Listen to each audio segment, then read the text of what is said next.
Hello students, myself Anup Kumar Verma and most welcome Anup classes. यहाँ पर हम आपका जो है आईटी लेवल का मैथमेटिक्स डिस्कस करते हैं। Let's connect and learn the mathematics from here and subscribe channel and share with others also. तो अभी हम 3 डायमेंशनल ज्योमेट्री को डिस्कस कर रहे हैं और 2-4 लेक्चर्स बन चुके हैं और बाकी अब नेक्स्ट लेक्चर। ये लेक्चर बहुत इंपॉर्टेंट है 3 डायमेंशनल ज्योमेट्री के लिए, तो आप लोग इसको पूरा अच्छे से देखिए और समझिए कि क्या एक्चुअली जो है यहाँ पर हम डायरेक्शन कोसाइंस की बात करेंगे, डायरेक्शन रेशियोज की बात करेंगे और डायरेक्शन रेशियोज और डायरेक्शन कोसाइंस कैसे इंपॉर्टेंस रखते हैं हमारे पास लाइन के कॉन्सेप्ट में and planes and other 3 dimensional structures में। ठीक है, तो आइए देखते हैं कि हम किस तरीके से डिफाइन करते हैं डायरेक्शन कोसाइंस को किसी भी लाइन के लिए और फिर हम उनको जो है डिस्कशन करें। ठीक है, तो यस, डायरेक्शन कोसाइन क्या होता है? एक्चुअली जब हम 2 डायमेंशनल ज्योमेट्री में काम करते हैं तो हम देखते हैं कि कोई लाइन अगर हमें डिफाइन करना होता था तो क्या होता था कि हमें स्लोप पता होना चाहिए था, है ना। पॉजिटिव एक्स एक्सिस के साथ इंक्लिनेशन कितना है लाइन का वो हमें पता होता था, उससे हम स्लोप निकालते थे। कुछ ऐसे ही 3 डायमेंशनल ज्योमेट्री में हमारे पास किसी लाइन, अब 3 डायमेंशनल ज्योमेट्री में कोई प्लेन में तो लाइन होगी नहीं, जरूरी नहीं कि वो प्लेन में हो, वो किसी भी हमारे पास डायरेक्शन में हो सकती है। तो उसकी डायरेक्शन को डिफाइन करने के लिए या उस लाइन को एक प्लेस देने के लिए या लोकस देने के लिए हम लोग डायरेक्शन कोसाइंस को डिफाइन करते हैं। ठीक है, तो अगर हम देखें कि किस तरीके से डिफाइंड होता है तो I am taking 3 dimensional plane, sorry space, ये हमने ले लिया सपोज दैट, और आई हैव अ लाइन, हमने एक लाइन ले लिया दिस वन, सपोज दैट हमने इसको ओरिजिन से कनेक्ट करते हुए और ऐसे हमने अभी हमने ओरिजिन से ले लिया, हालांकि लाइन हमारे पास कहीं पर हो सकती है, कहीं से भी पास हो सकती है, लेकिन जब ओरिजिन से हमने उसको सपोज दैट कि हमने कोई कहीं पर भी लाइन रही होगी और उसको हमने ओरिजिन पे शिफ्ट कर दिया, ऐसा भी हम कर सकते हैं। तो उसके आधार पर हम देखेंगे। I am thinking this is your, suppose that this is your line, थोड़ा सा बढ़ाते हैं, पीछे भी बढ़ाते हैं, तो इसको हम ऐसा कोई लाइन ले लेते हैं विच पासेस थ्रू ये,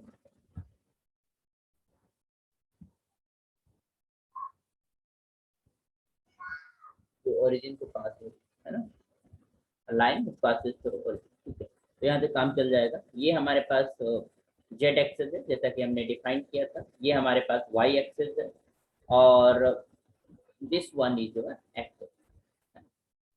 तो हम एक्स एक्सेस में क्या है कि वो हमारे पास जो प्लेन है उस प्लेन के परपेंडिकुलर डायरेक्शन में है। ठीक है, तो इन हमारे पास होगा और आप होगा, तो आप जो डायरेक्शन होगी उसको हम पॉजिटिव डायरेक्शन लेंगे और जो इन होगा वो हमारे पास निगेटिव डायरेक्शन होगा। जैसे कि हमारे पास जब राइट साइड में हम जाते हैं तो हमारे पास y axis as a positive direction आता है और जब हम लेफ्ट जाते हैं तो ये निगेटिव डायरेक्शन आता है।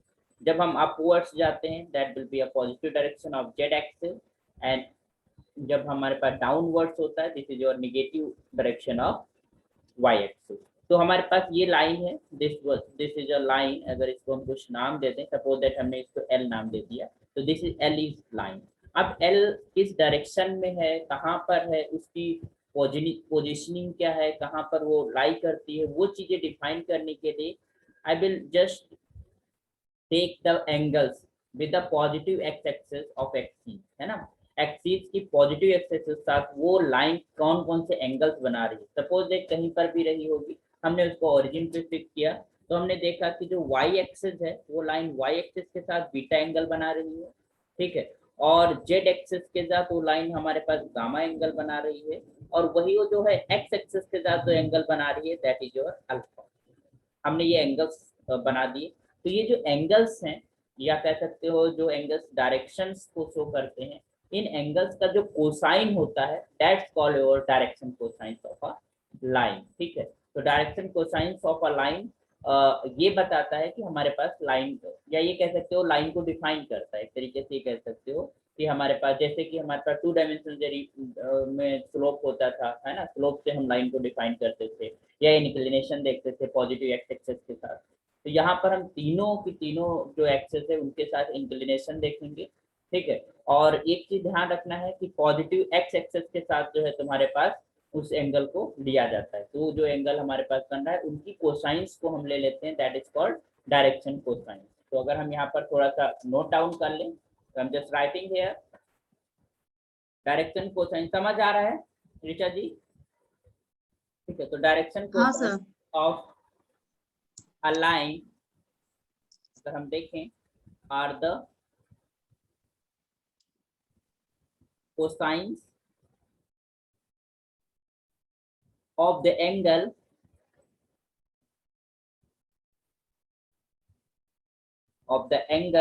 Made by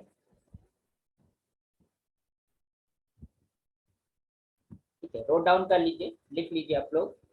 made made by the line made by the line with the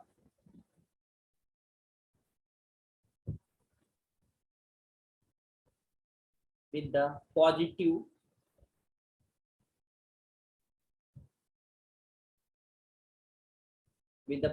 directions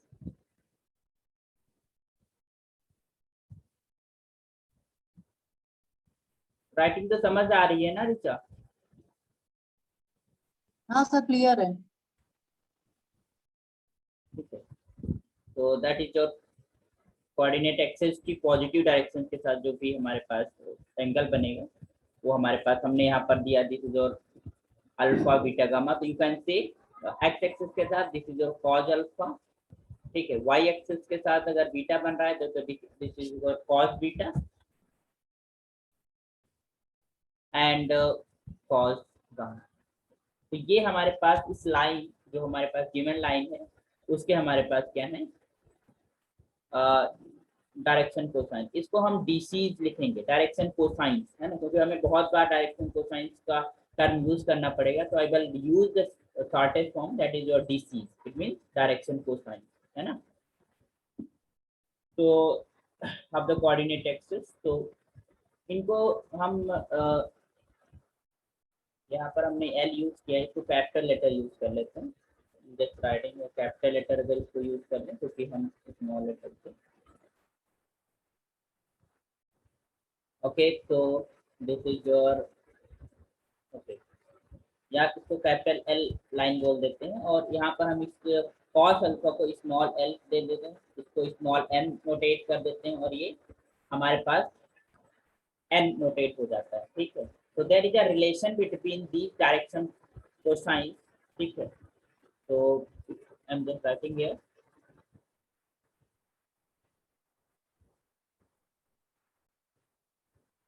I am not going to derive that relation, उसको मैं सेपरेट से कभी कोई लेक्चर बना दूंगा कि हमारे पास डायरेक्शन कोसाइंस का जो रिलेशन होता है उसको ड्राइव कैसे करते हैं, फॉर्मूले को कैसे निकालते हैं, क्योंकि फिर हमारा जो लेक्चर है काफ़ी लंबी हो जाएगा, ठीक है। तो इसमें हम deciding if L M and N और द, बट ये रिलेशन बहुत पावरफुल है, तो ये आप ध्यान रखिएगा, बहुत प्रॉब्लम पूछी जाती है, ठीक है। If L M N are the direction cosine of a line, then there is a relation between these DC is your L square plus M square plus N square is equals to 1. Okay, this relation is, so yeah, you can say if alpha beta are the inclinations, then you can just write here cos square alpha plus cos square beta plus cos square gamma is just equal to 1. Okay, तो ये relationship आप याद रखना, DCs of line, किसी भी line की DCs की बात करते हैं। तो अब एक अदर डिफिनीशन डिफाइन करते हैं, that is your called direction.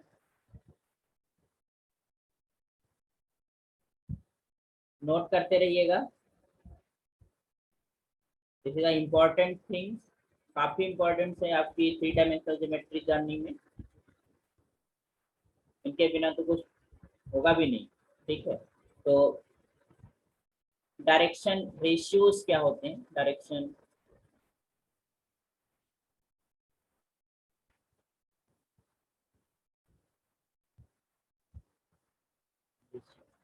Direction ratios क्या होते हैं? तो you can just say direction ratio क्या होता है कि ऐसा एक प्रोपोर्शन नंबर्स का जो हमारे पास डायरेक्शन कोसाइन के प्रोपोर्शन में हो। ठीक है, तो उन्हें हम डायरेक्शन रेशियोज बोलते हैं। ठीक है, तो direction ratios of a line are the numbers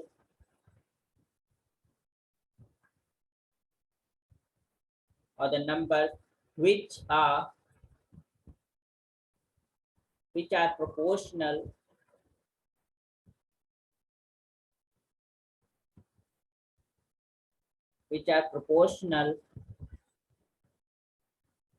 to the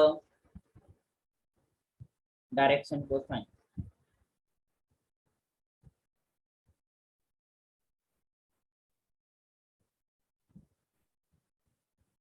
of a line.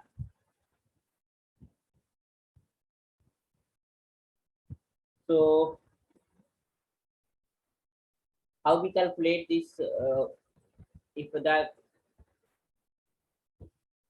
direction ratios, it means any number which is proportion to the L, M और N, उनके proportions में हो तो उसे हम डायरेक्शन। तो एक नोट डाउन कर लीजिएगा, एक रिमार्क लिख लीजिए। रिमार्क 1, जो डायरेक्शन कोसाइन होता है that is unique. Direction cosine of a line unique, but तुम्हारा जो डायरेक्शन रेशियोज होता है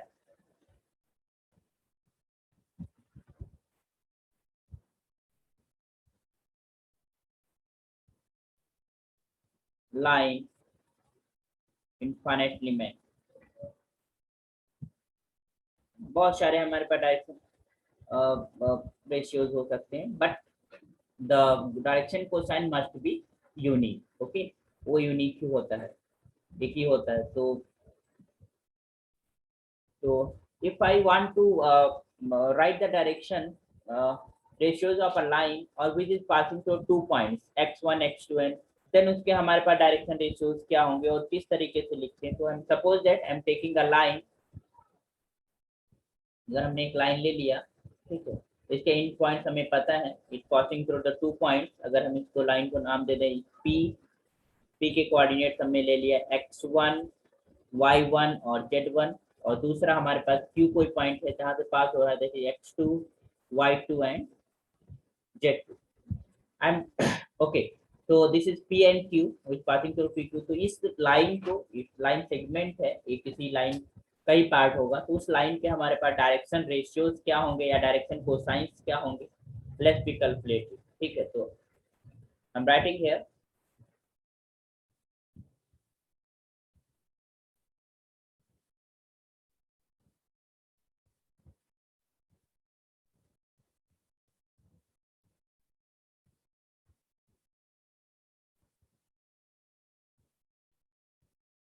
direction cosines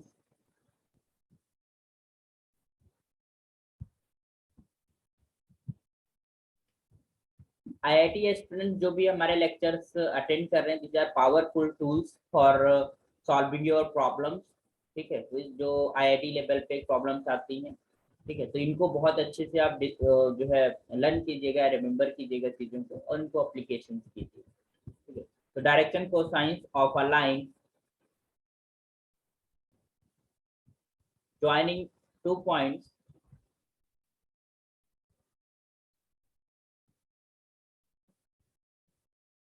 points that is P x1 y1 जो हमने भी लेके चले हैं and Q that is equals to x2 y2 and z2 r.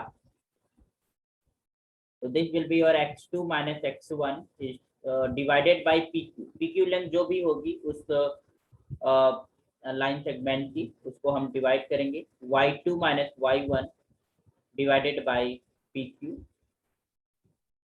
and z2 minus z1 is divided by p. Okay, so where obviously pq is your length, so you can just write here where pq is what? pq is the distance, the length of your line segment. So that will be your obviously x2 minus x1 whole up square plus y2 minus y1 whole up square and plus z2 minus z1 whole up square. Okay. If you want to just only direction ratios,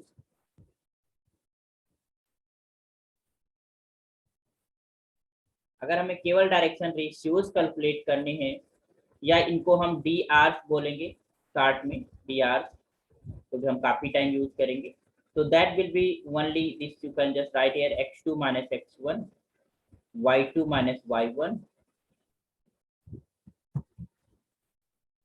and z2 minus z2.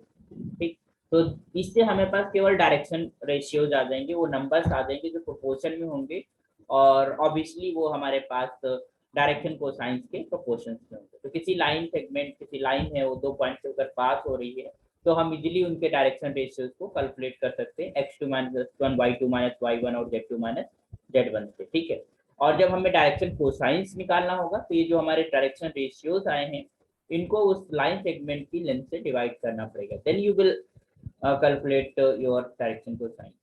Okay, और direction cosine का वो relation हमेशा याद रखना है, L square plus M square plus N square is just equal to 1.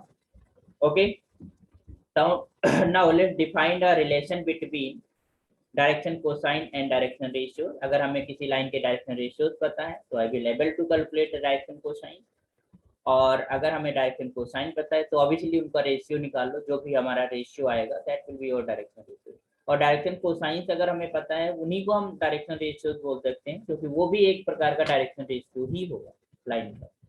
ठीक है, but all direction ratios you can't say that is your direction cosine because direction cosine is unique, है ना। तो हो सकता है कि जो हम डायरेक्शन रेशियो ले रहे हो वो डायरेक्शन कोसाइन को ना रिप्रेजेंट कर रहा हो, है ना।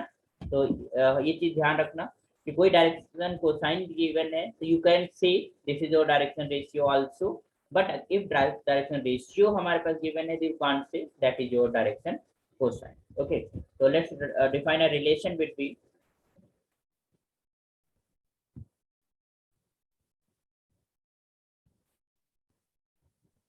relation between DCs and DR, है ना। DR for DC से परिचित है, direction cosines and direction ratio. So let's take if L, M and N are the direction cosines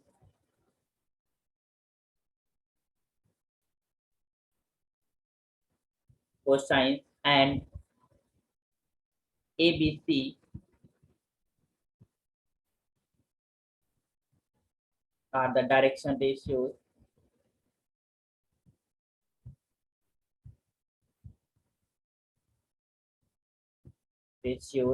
of a line, then you can say this is your L is equals to A divided by root of A square plus B square plus C square. ठीक है, M is equals to simply this is your B upon root of A square plus B square plus C square, and N is equals to C upon root of A square plus B square plus of C square. Okay, so these are your direction ratios, relation between LMN अगर direction cosines है, ABCR direction ratios हैं, तो हम easily direction cosines को calculate कर सकते हैं। Okay, तो नाउ अगर हम एक डिफिनीशन है जो हमसे बहुत से स्टूडेंट पूछते रहते हैं। आप लोगों का भी अगर कोई प्रॉब्लम है, कोई क्वेश्चन है जो आपको पूछना है हमसे, तो आप कमेंट में कर सकते हैं, ठीक है। और चीज़ों को पूछ सकते हैं। बाकी देखो किसी दिन मैं व्हाट्सएप नंबर भी शेयर कर दूंगा जिससे आप लोग जुड़ सकेंगे हमसे और अपनी प्रॉब्लम्स को डिस्कस कर सकते हैं, ठीक है। तो एक स्टूडेंट ही ने हमसे पूछा था, सर स्क्यू लाइंस क्या होती हैं, ठीक है, स्क्यू लाइंस। और ये बहुत अच्छा क्वेश्चन है, पूछा जाता है कभी कभी एग्जाम्स में भी पूछा जाता है। तो उसको हम डिफाइन कर लेते हैं। तो I am just defining the skew lines. What are the skew lines? Do you know, Richa?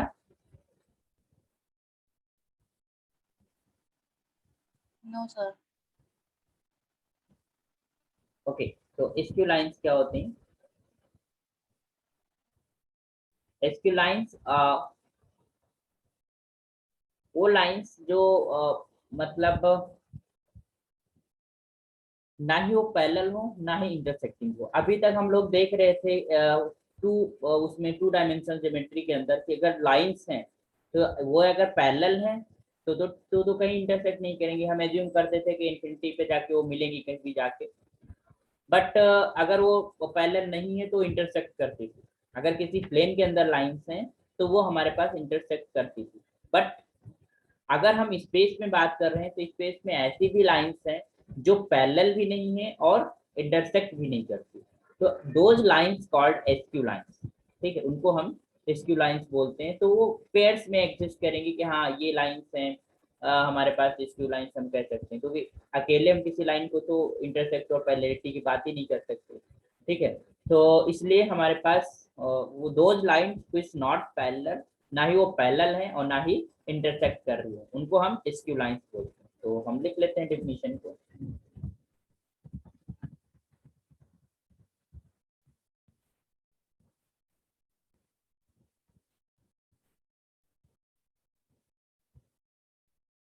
लेकिन ऐसा उसमें पॉसिबल नहीं है, टू डायमेंशनल इसमें प्लेन के अंदर नहीं पॉसिबल है, but in a space it is possible, ठीक है। तो लाइन, स्क्यू लाइंस और lines in space which are neither, right here, parallel nor intersecting।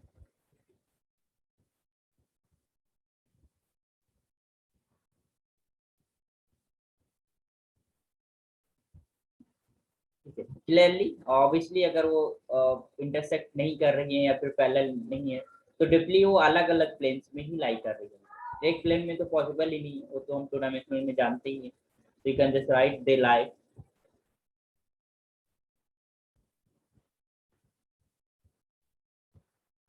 In different.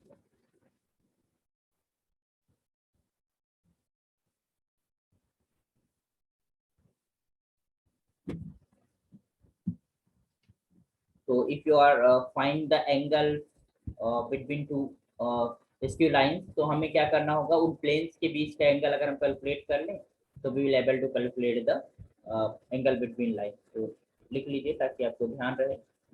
Angle between skew line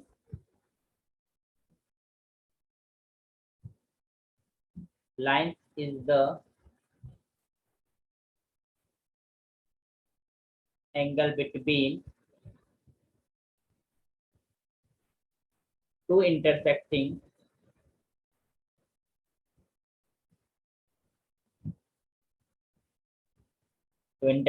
lines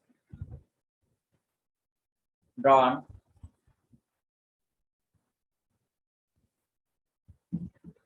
from any point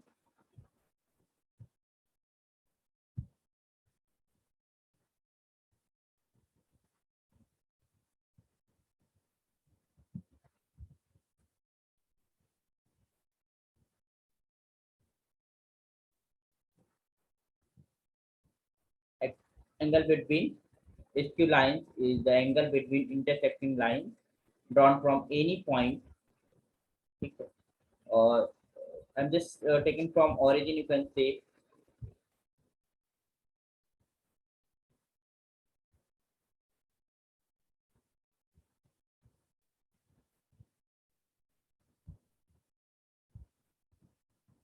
origin से उन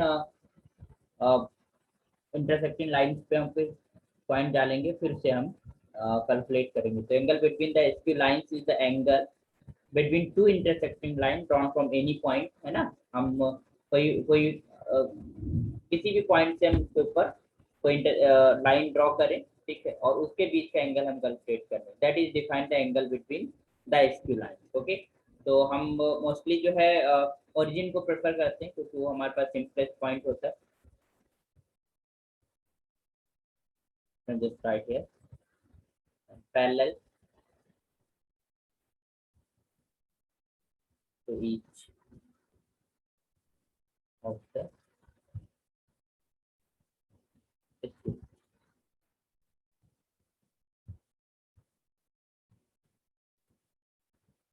calculate कर सकते हैं। Obviously अगर हमारे पास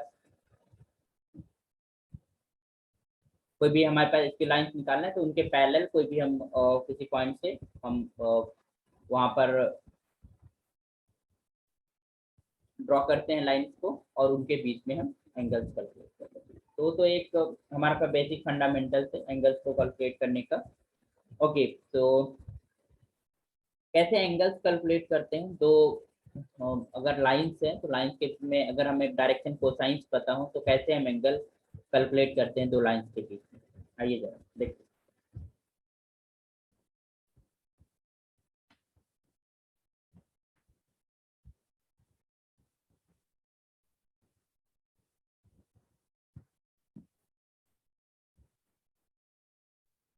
एंगल between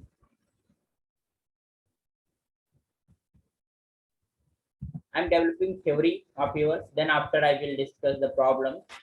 तो आप इस थ्योरी को बहुत अच्छे से पढ़िएगा, एक बार समझ नहीं आता दूसरी बार आप इनको देखिएगा, और उसके बाद जब हम प्रॉब्लम्स करेंगे तो बहुत सिंपल प्रॉब्लम्स हो जाएंगी हमारी। अगर थ्योरी वेल नोन थ्योरी होती है तो उसे हम आसानी से जो है कर सकते हैं। तो angle between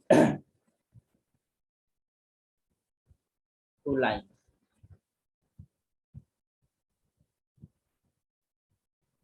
okay, so I'm taking the direction cosine L1 L M1 and N1 if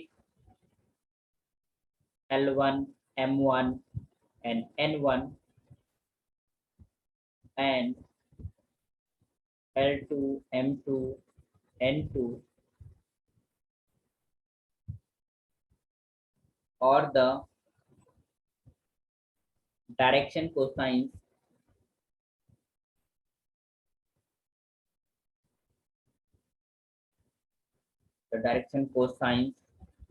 of a line of two lines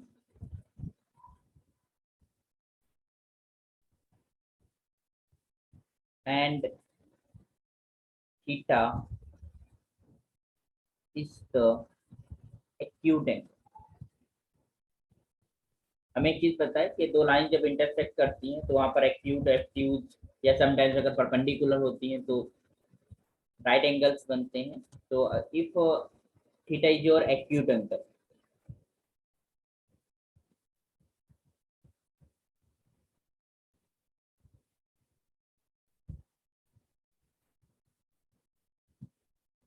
angle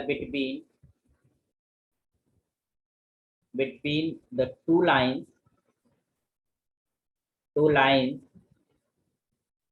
ठीक है। हमारे पास थीटा एक्यूट एंगल है तो कैसे डिफाइंड होता है, तो हमारे पास कैसे उसका निकालते हैं, then this cos theta is just equal to modulus of L1 L2 plus M1 M2 and plus N1 N2। तो अगर हमारे पास इस फॉर्मूले का हम यूज करेंगे, अगर हमारे पास दो लाइंस हैं उनके बीच में हमें एंगल फाइंड करना है तो उनके अगर डायरेक्शन कोसाइंस हमें पता है तो हम इस फॉर्मूले से एंगल कैलकुलेट कर सकते हैं। क्या है? cos theta is equal to modulus of L1 L2 plus M1 M2 plus N1 n2 clearly अगर हमारे पास डायरेक्शन कोसाइन की जगह पर डायरेक्शन रेशियोज ही केवल मालूम है तो हमें पहले उनको डायरेक्शन कोसाइन में बदलना होगा और उसके बाद हमें इसी फार्मूले का यूज करके हमें डायरेक्शन रेशियोज में एक फार्मूला बनाना होगा। तो वो क्या फार्मूला होगा, let's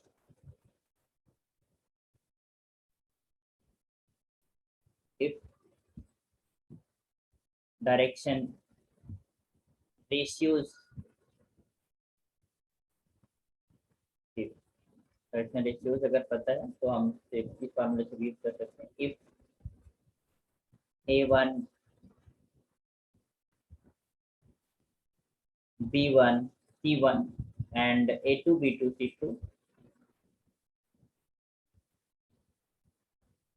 c2 are the direction ratios of two lines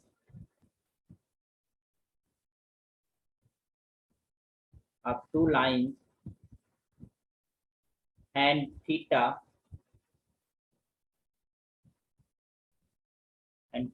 is the acute angle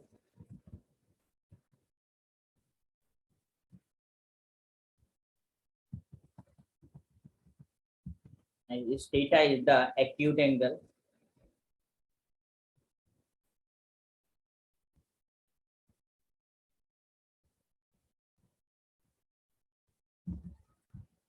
between the two lines. Then you can just write here the formula. This cos theta is equals to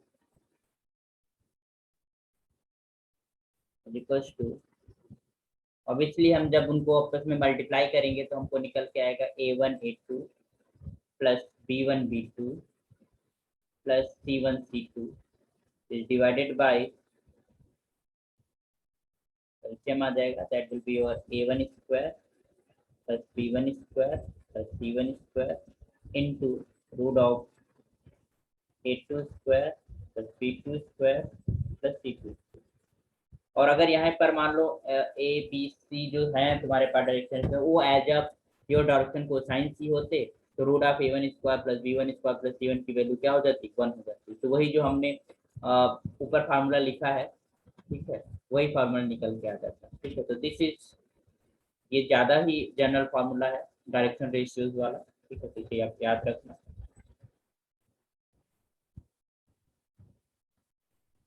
okay, so now I'm going to discuss the equation of a line। तो mostly हम prefer करेंगे आपको formulas को ताकि हम apply करके हम problems का सॉल्यूशन लिख सकें।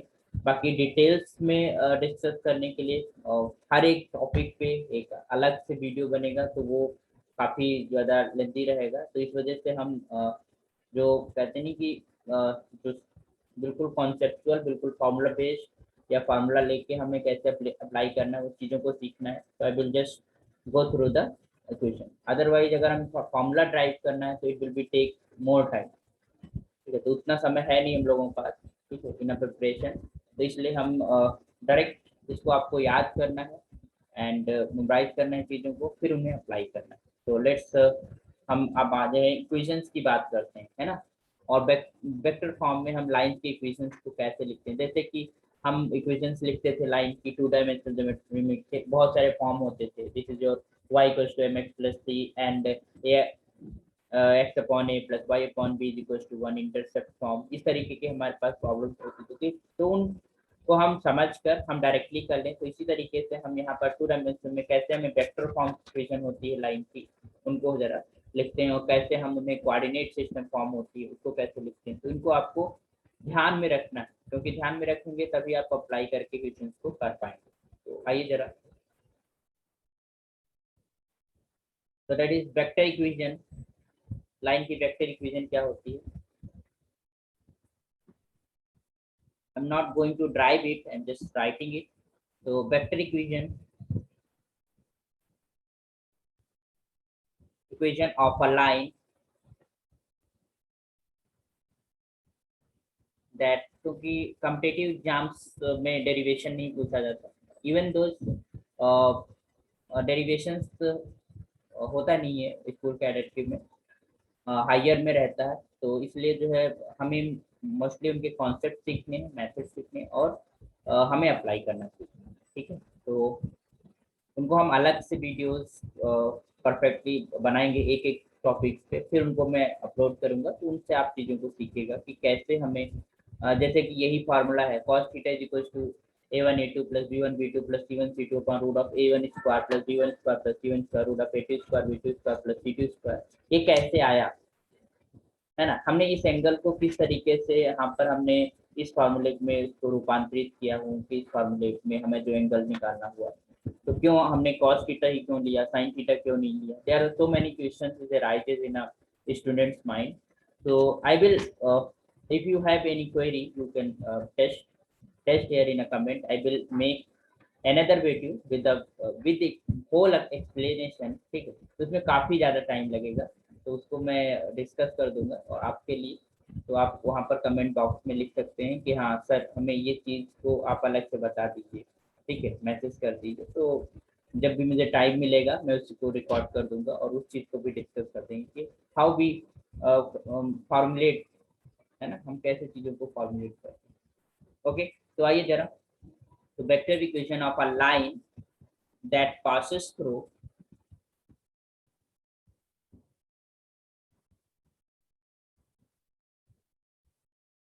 through the given point whose position vector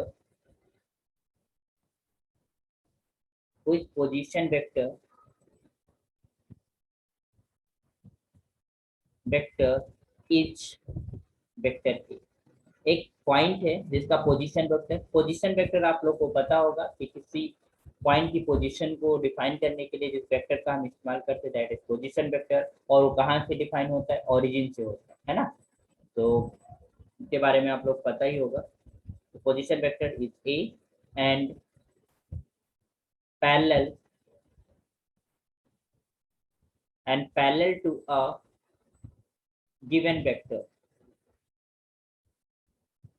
that is known as vector B. इसको हमने वेक्टर बी ले लिया, ठीक है। एक लाइन है जो इस वेक्टर बी के पैरेलल है और एक पॉइंट से पास हो रही है, उस पॉइंट का पोजीशन वेक्टर है वेक्टर ए। तो इक्वेशन जो होगी हमारे पास, देन जो इक्वेशन होगी लाइन की वो हमारे पास कैसी होगी,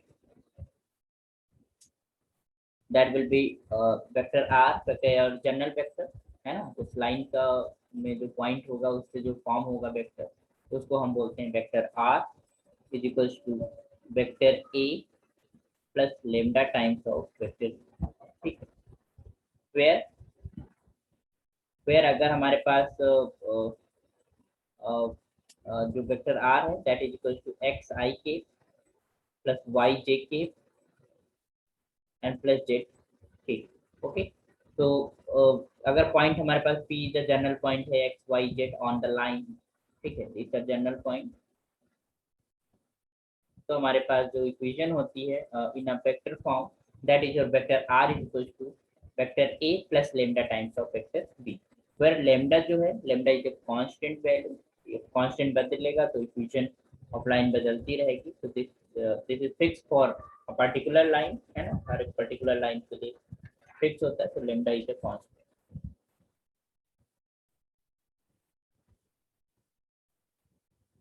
तो हमारी जो कंडीशंस दी होती है किसी लाइन को लेकर, तो हमें लेमडा ही मोस्टली फाइंड करना होता है। अगर लेमडा हमें मिल जाता है तो हम आसानी से उस पर्टिकुलर लाइन का इक्वेशन लिख सकते हैं in a vector form. Okay, next आते हैं, यहाँ पर हेडिंग डाल देते हैं,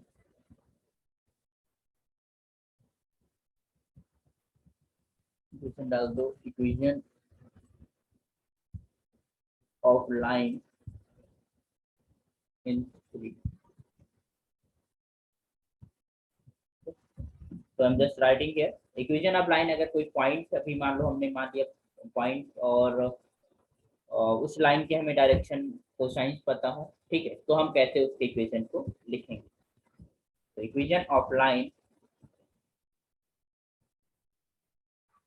equation of line, of line, इसको आप नोट डाउन जरूर कर लीजिएगा और उसको बाद रीड कर लीजिएगा। तो जो हम नेक्स्ट लेक्चर्स हम करेंगे उन लेक्चर्स के अंदर हम प्रॉब्लम सॉल्यूशन करेंगे, तो आपको आसानी रहेगी प्रॉब्लम्स को सॉल्यूशन कैसे लिखते हैं, ठीक है। तो I request to all which watching my videos, my lecture, attending my lecture, ठीक है, सभी लोग ये जो हम दिखाते हैं इसको नोट डाउन, उसको आप माइंड में नहीं करिएगा, आप इसको अपने कॉपी में नोट डाउन कर लीजिए, इंपॉर्टेंट टॉपिक्स हैं और इंपॉर्टेंट थिंग्स हैं। और नेक्स्ट लेक्चर्स में जब प्रॉब्लम सॉल्यूशन करेंगे तो आप जब साथ साथ प्रॉब्लम सॉल्व कर रहे होंगे तो उसमें बहुत पावरफुल काम करेंगे। कहाँ से हमारे पास इक्वेशन है, क्या है वेक्टर ए, क्या है वेक्टर बी, क्या है ना, लेम्डा को कैसे कैलकुलेट कर रहे हैं, या फिर अगर हमारे पास डायरेक्शन रेशियोज क्या है, डायरेक्शन कोसाइंस क्या है, ये तो पता ही होना चाहिए। अगर आप लाइन पढ़ रहे हैं या फिर लाइन के बारे में पढ़ रहे हैं तो लाइन का तो जो बेसिक फंडामेंटल्स है वो डायरेक्शन कोसाइंस ही तो है ना। So equation of a line, let's write here, equation of a line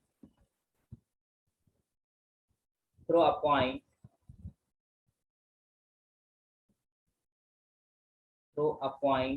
that is your x1, y1, z1, and having direction cosine,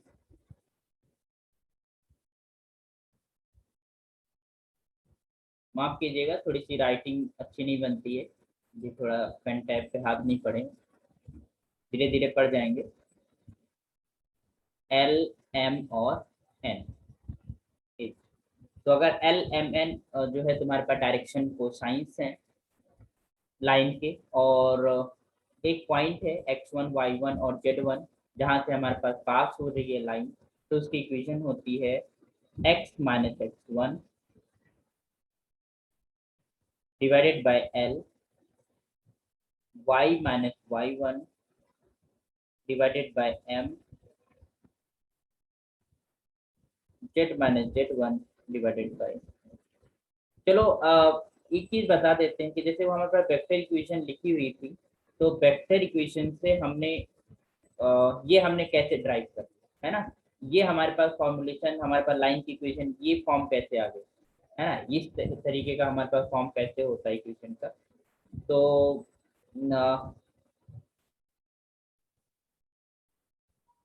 let's we can like, अगर हम इन दो चीजों से, तो हम इससे हम वेक्टर ए लिख सकेंगे और इनकी मदद से हम वेक्टर बी लिख सकेंगे, ठीक है। तो लेट्स राइट इट।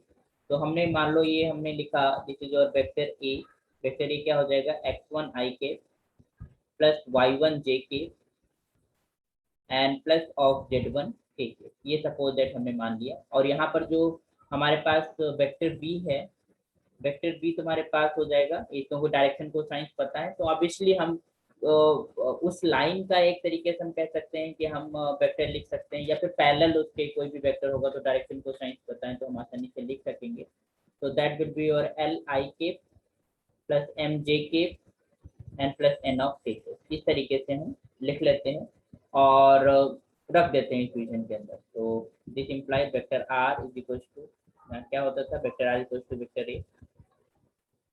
थोड़ा सा देख लेते हैं ताकि आपको ये चीज भुलाए ना कभी, क्योंकि जो लाइन की इक्वेशन होती है उसकी फॉर्म इस तरीके की होती है, x minus x1 upon L plus y minus y1 upon M equal to z minus z1 upon N, जहाँ पर x1, y1 और z1 जो है वो एक पॉइंट को रिप्रेजेंट करता है जो उस लाइन के ऊपर है ना, या कह सकते हो लाइन वहां से पास हो रही है, और L M N is the direction cosines of that line.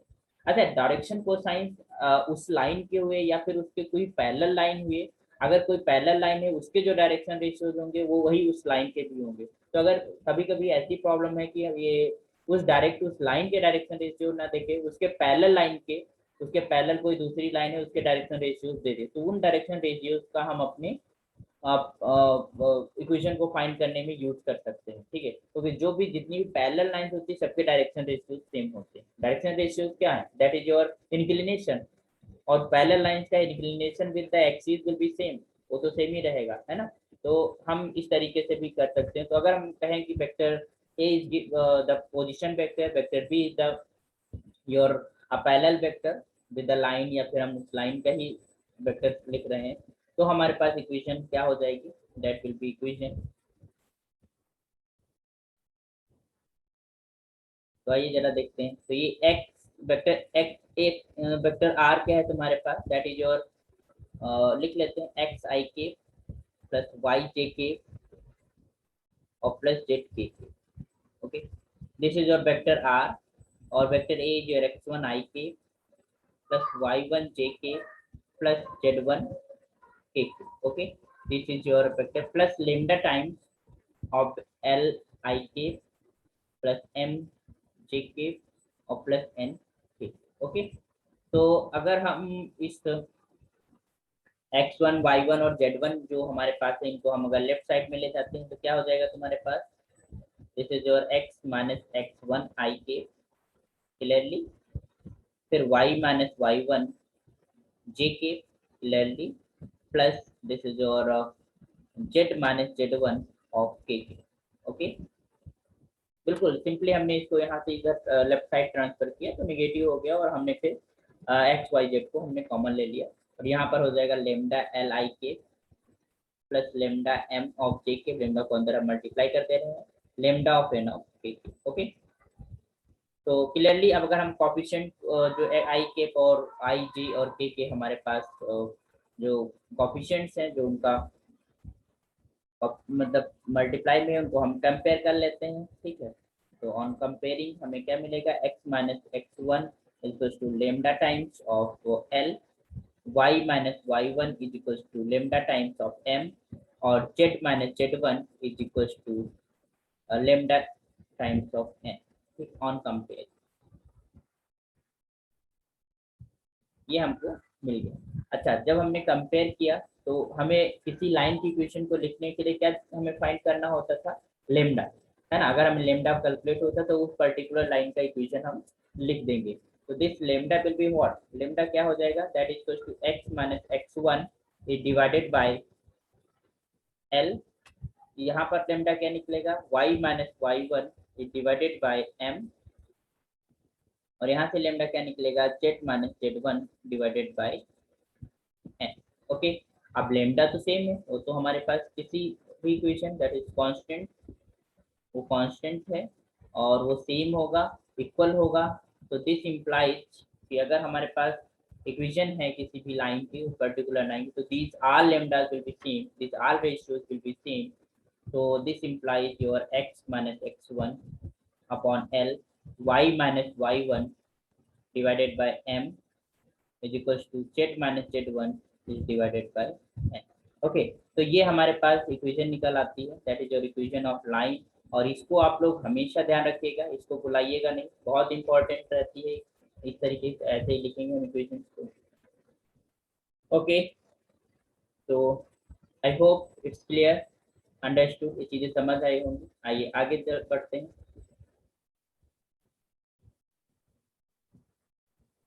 तो आज लाइन के बारे में ही बात कर रहे हैं हम लोग, और लाइन के जो है इक्वेशंस और के कैसे हम अप्रोच करते हैं लाइन की इक्वेशंस को, है ना, कैसे वो फॉर्म होती है, उनके बारे में कुछ। ओके, तो आइए द वेक्टर इक्वेशन, हम जस्ट अगर हमारे पास सपोज दैट कि कोई लाइन है, उसके पैरेलल है और वो दो पॉइंट से पास हो रही है, तो हमें क्या चाहिए होगा, डायरेक्शन रेशियो चाहिए होंगे उस पैरेलल लाइन के, या डायरेक्शन कोसाइन चाहिए होंगे। तो उस पर हम एक इक्वेशन लिख लेते हैं। तो वेक्टर इक्वेशन क्या होती है, द वेक्टर इक्वेशन, ये सारे लाइंस के फॉर्म्स हैं जिनके हमारे पास किसी भी फॉर्म का इक्वेशन हमें आ सकता है, किसी फॉर्म का हमें पता होना चाहिए, ठीक है। तो हमारे पास जो भी चीजें पता होती हैं उन्हीं से हम इक्वेशंस को फॉर्म करते हैं, इक्वेशंस को बनाते हैं। तो the vector equation, the vector equation of a line, a vector equation of a line which passes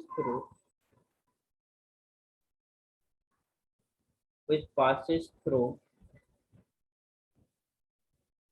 2 points,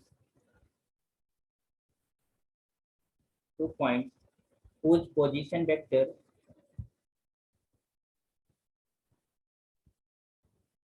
which position vectors are vector A and vector B is, क्या होती है equation, vector r is equals to a plus lambda times of vector b minus of vector.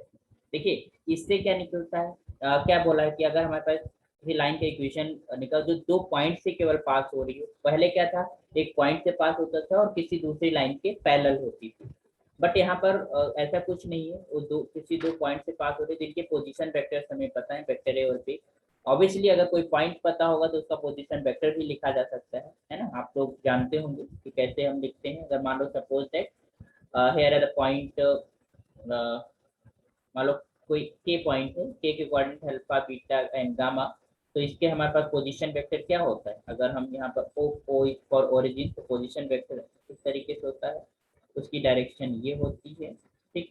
और जब हम OP लिखते हैं, okay vector okay जब लिखते हैं तो that is equals to alpha i के प्लस बीटा जे के एंड प्लस ऑफ गामा के। तो this is the position vector of any point.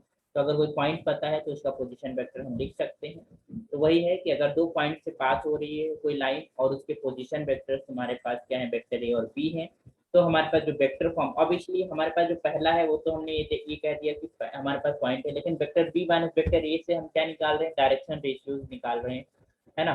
वो डायरेक्शन रेशियोज निकाल के हमारे पास एक वेक्टर बन जा रहा है that will be parallel to your line, या फिर वो लाइन पे ही होगा, इस तरीके से कह सकते हैं। तो जो पहला वाला फार्मूला था लाइन को वेक्टर इक्वेशन, उसी से ये भी हमारे पास जनरेट हुआ है, उसी से बना हुआ है। तो this vector r equals to vector a plus lambda times of vector b minus, इसे आप याद रखिएगा। नाउ इफ इनको कार्टेशियन फॉर्म में अगर हम इसी वेक्टर को लिखना चाहें, इस इक्वेशन को लिखना चाहें,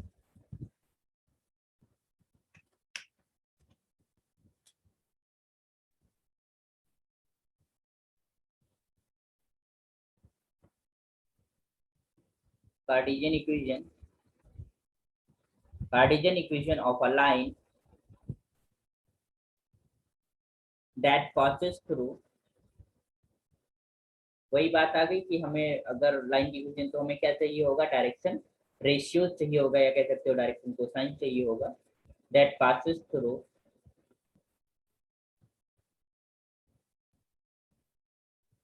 टू पॉइंट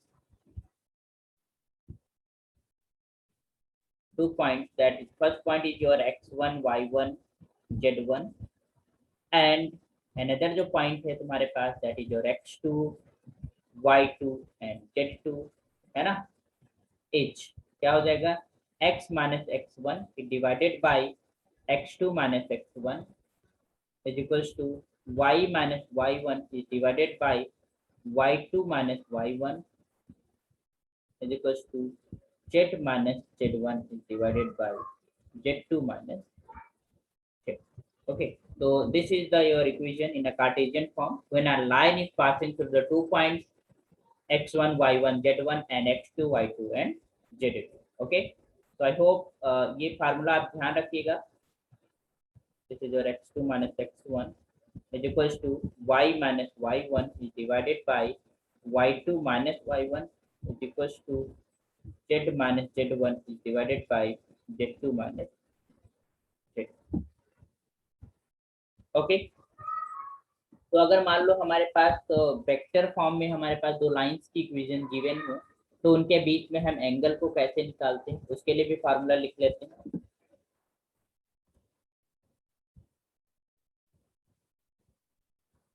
ये सारे फॉर्मूलाज और सारे कॉन्सेप्ट बहुत अच्छे से समझिएगा, क्योंकि ये बहुत पावरफुल टूल्स हैं थ्री डायमेंशनल ज्योमेट्री में, और इन्हीं का हम यूज करके प्रॉब्लम्स को सोल्यूशन कर बहुत इजीली प्रॉब्लम्स, अगर हमें कॉन्सेप्ट हमें मैथमेटिक्स पता होती है तो हमें प्रॉब्लम सोल्यूशन करना बहुत ही आसान हो जाता है ना।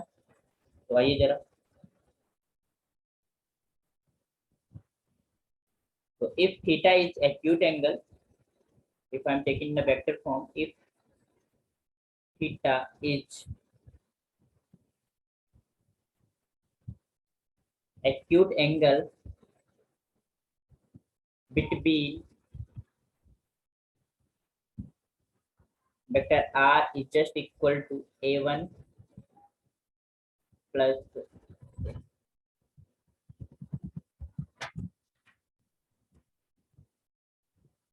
a1, अभी राइटिंग बढ़िया नहीं बनती यहाँ पर, lambda of vector p1 and this is your vector r,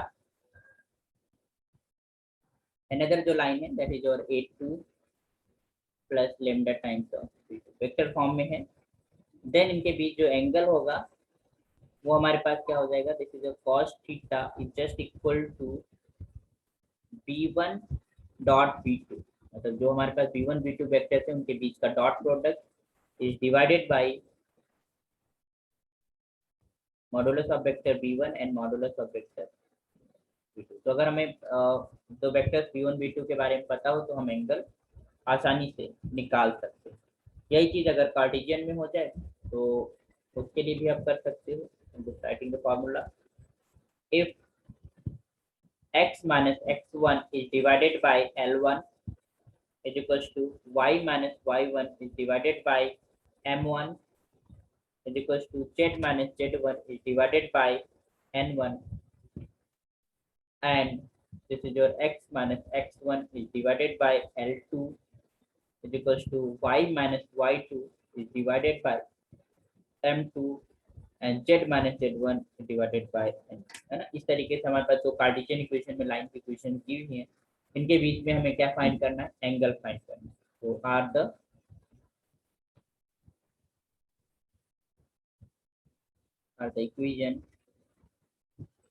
the equations of two lines. Sir second में हो जाएगा x minus x2 y minus y2 z minus z2। हाँ हाँ हाँ हाँ, x minus x2, x minus x1 ये था और वहाँ पर y2 x2 y2 and z1 z2 थे, ठीक है, is the point. Okay, so are the equations of the two lines, then the acute angle between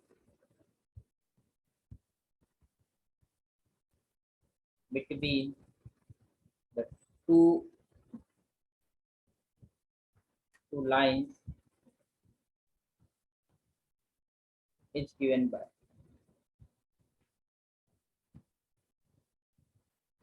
that is equal to cos theta